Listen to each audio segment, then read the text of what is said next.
guys, welcome back to my channel. My name is Legacy Lee, and if you clicked on this video, you already know what it's about. It's about how I got into UT. So if you'd like to know, then keep watching. I have my little notebook here, and I just have a few, well, I shouldn't say a few, I have a lot of notes and just different tips and advice on how I got into UT that can maybe help you out on your journey, okay? So we're just going to start with some quick facts about me. I am an entering freshman. I will be going into Macombs Business School. Yes, the best business school.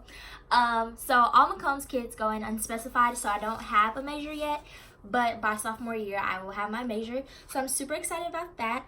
I'm in state. I live in the DFW area, Dallas-Fort Worth area, if any of you know what that is.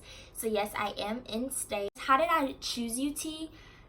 Basically, when I was looking for schools to go to, at first I just was like, oh, this school sounds cool. Like when I was picking schools, I was like, oh, this school sounds cool, this school sounds cool, whatever. But it came to a point where I really had to look at what is the best school for what I want to do. And I wanted to go into business. So I started looking up what were some of the best schools for business. And as a lot of you should know, Macombs is rated like top 10 in the world, and especially in the United States, for having the best business program. So I visited UT last summer. And when I visited, it was just like, I don't know, it just kind of felt like the place for me, you know. I just drove around and I just really loved the campus, and I was just really excited, and then I applied and I got in. So let's get on to how I got in. So my stats, I took my first SAT the first month of junior year. So I took my SAT. Obviously, like, it wasn't such a fly score because like that was my first SAT. I didn't know what I was doing. But when I took my final SAT, I had scored a 1200, and my goal was to get at least a 1300 because I felt like a 1300 was good, but I scored a 1200. And then with my ACT, I took my ACT twice, I think. The first time I scored a 24, and then the second time I scored a 27. If you don't get the score that you like, or you don't get a score that you feel is good enough, just keep taking the test over and over again, because I was able to get a better score, even though I wanted to get a 30 on my ACT, but I feel like if I would have went for that, then it would have been too late for me to turn in my scores. So I just stuck with the 27. So I got a 1200 on my SAT and a 27 on my ACT. Now, I didn't graduate top 6% because, as you guys know, to be direct admit, it had to be top 6% this year. I was actually top 8%. A lot of you know junior year is your hardest year. So I dropped because junior year was pretty hard. I dropped to 8%, and I graduated number 59 out of 475 kids. So yeah, I was top 8%, which was, I mean, okay, it could have been better, but once you get into the school you want, you kind of really don't worry about it anymore. It's just like, whatever. Hey, it's whatever. I took 3 AP classes. I took AP World Geography, AP World History, and AP Physics. Now, in the AP AP Human Geography, not World Geography, Human Geography, I scored a 3, and then on the AP World History, I scored a 3. And then AP Physics, I didn't even take the test because I didn't even know what was going on in that class. So I just decided not to take the test. I didn't use those scores for anything. I didn't send them because they were only 3s. So that was that situation. Like, I didn't see the point of sending those scores if there are only 3s. Most of the time, for schools to actually take the credit, you have to get like a 4 or a 5. So I didn't really see the need to send those. I took 6 dual credit classes. Now, if you're located in Texas, I would say go ahead and take the dual credit classes, just because, like I said, if you're not scoring like a 4 or a 5 on your AP classes, then it's like, what's the point?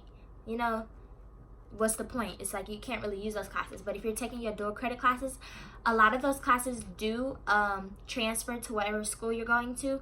So I would definitely say try to take a dual credit class if you can, and then look up whatever school you want to go to and see how those different dual credit courses would transfer to that school. So yes, I took 6 dual credit. I took English Comp, Brit Lit, U.S. History, Government, and Microeconomics. And then I took one more. I can't think about it. But yeah, so a lot of those classes will transfer. It's just the matter of you taking the dual credit instead of taking the AP. I have a lot of friends that took AP classes. Like one girl that I'm going to school with, she took like 15 AP classes, and all her scores, she used some of those classes to get rid of the classes that she has to take at UT. But then again, she scored like 4s and 5s on those tests. So if you know you're not one of those people that are going to score a 4 or 5 on AP tests, then I would definitely say go the dual credit way, because you get experience with college if you can. If your school allows you. Dual credit, for those who don't know, is when you're in high school and you're also taking college courses. Okay, so yeah, you're doing them both at the same time. So if your school allows you to take what is dual credit, I would definitely say go ahead and take dual credit, because that helped me a lot. And the last thing for my stats, my GPA, we never did our GPA out of like a 4.0 scale. It was always out of 100. So my GPA was a 97.691. And that's pretty decent. It wasn't top 6%. So like I said, I didn't get a direct admit. I still had to work. But I mean, it was a pretty good, what should I say? A pretty good level, I guess, to be at with all that I did do.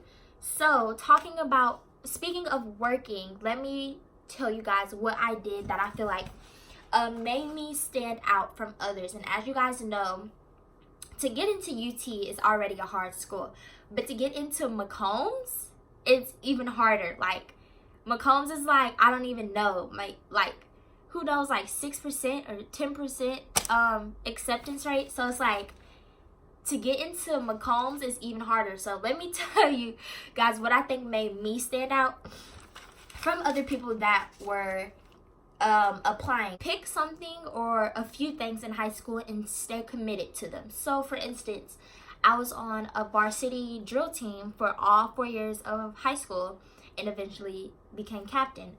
I did choir all of my years of high school. I was involved in Stuco, and I was the president every single year of high school. I was in NHS.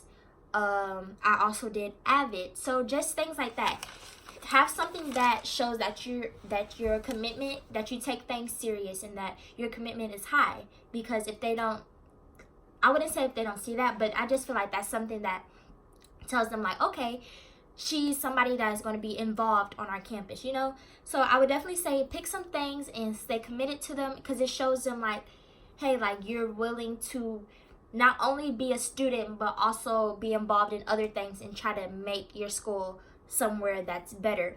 I would also say definitely get involved if you're not like involved in school, to definitely get involved in community service, because it also shows them the same thing, like, hey, you're not just a student, but you're also doing this, and while you're having good grades, you're also doing this. So it kind of like, you'll hear this a lot, like it's not worth it just to be a student.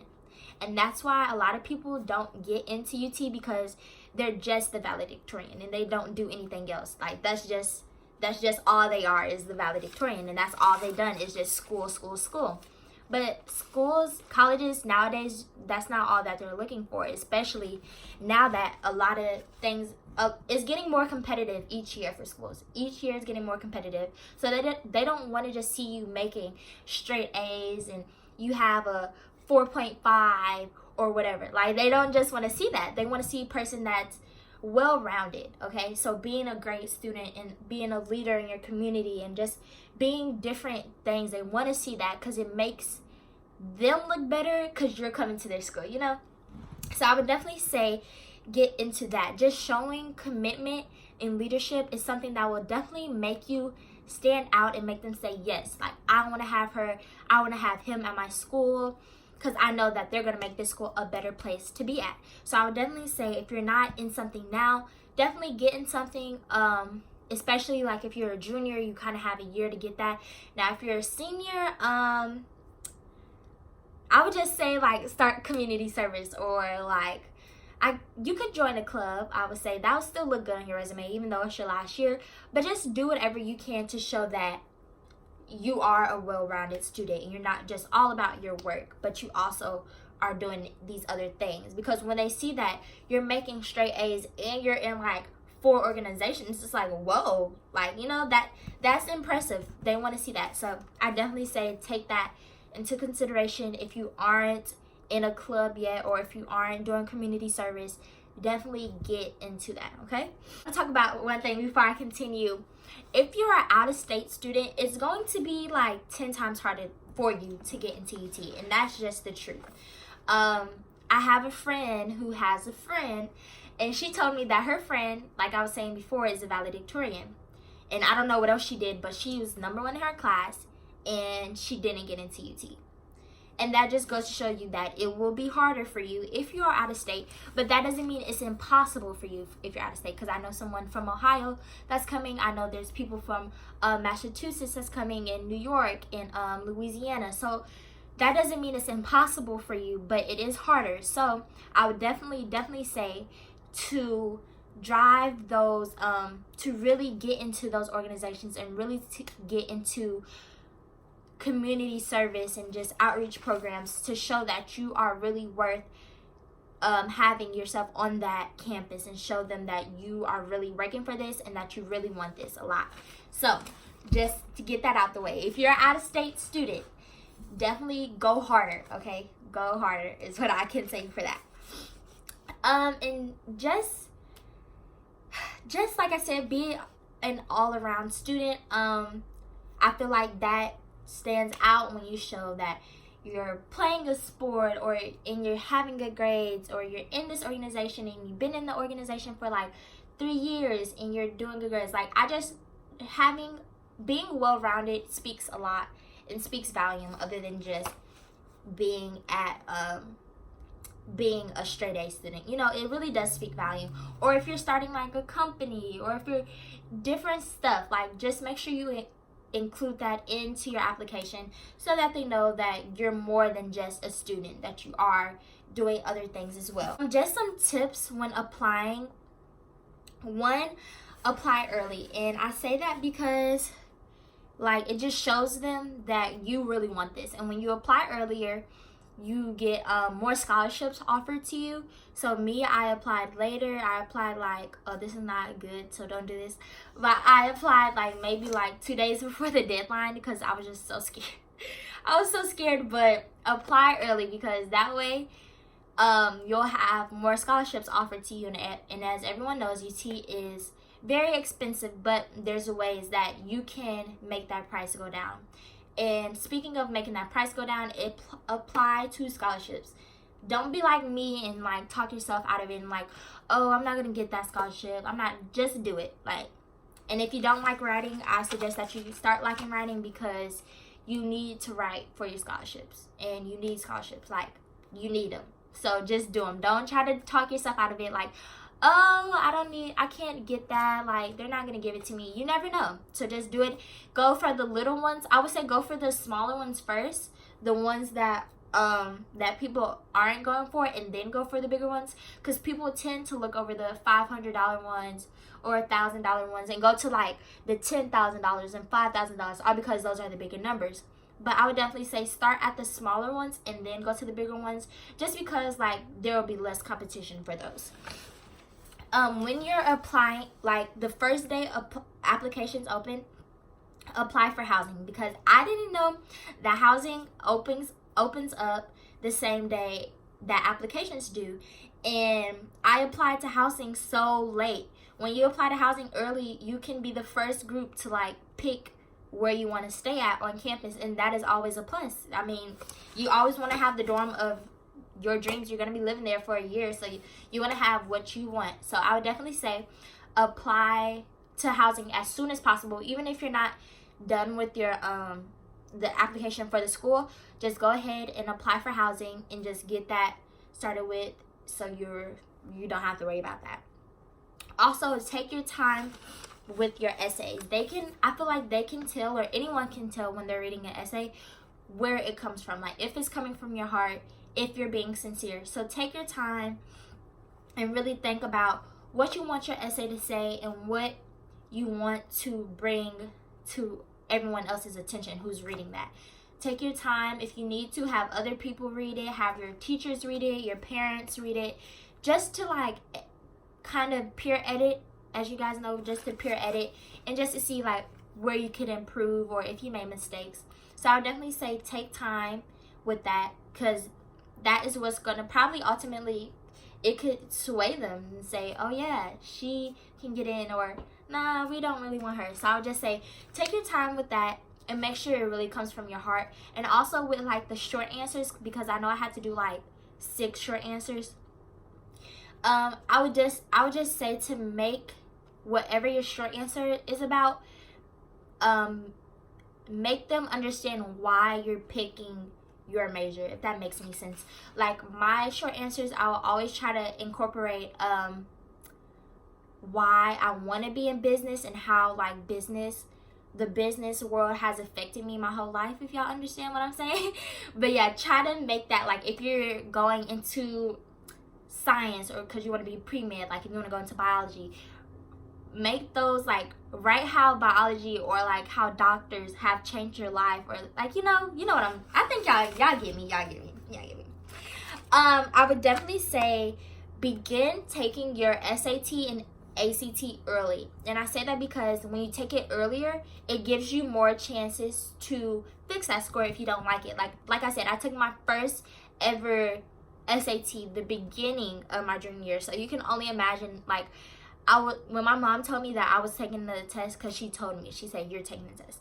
I was like, what? I'm taking the test? Like, what? Like, I was just so, my mind was like blown, because I just came out of sophomore year and summer. So it's like, I don't remember any math. Like, and I'm going to take this test. But I definitely will say that they helped me taking it at the beginning of junior year, because then I had a year and like a half to keep taking tests if I didn't want to, if I didn't like the score. So yes, definitely keep taking your tests. UT, they'll take scores, I think, up into like January or something.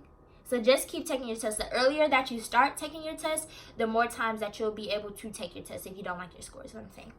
And the last thing is just to be patient. Like, don't put so much stress on yourself. Before I go any further into that, do recommendation letters. Like, okay, where I messed up is I didn't do any recommendation letters, so that made me like freak out. Like, I was so nervous. I was like, oh, I'm not gonna get in. But I mean, I got in. But like, I would definitely say do recommendation letters if you know that wherever you're going into is a hard program, especially if you're trying to get into honors.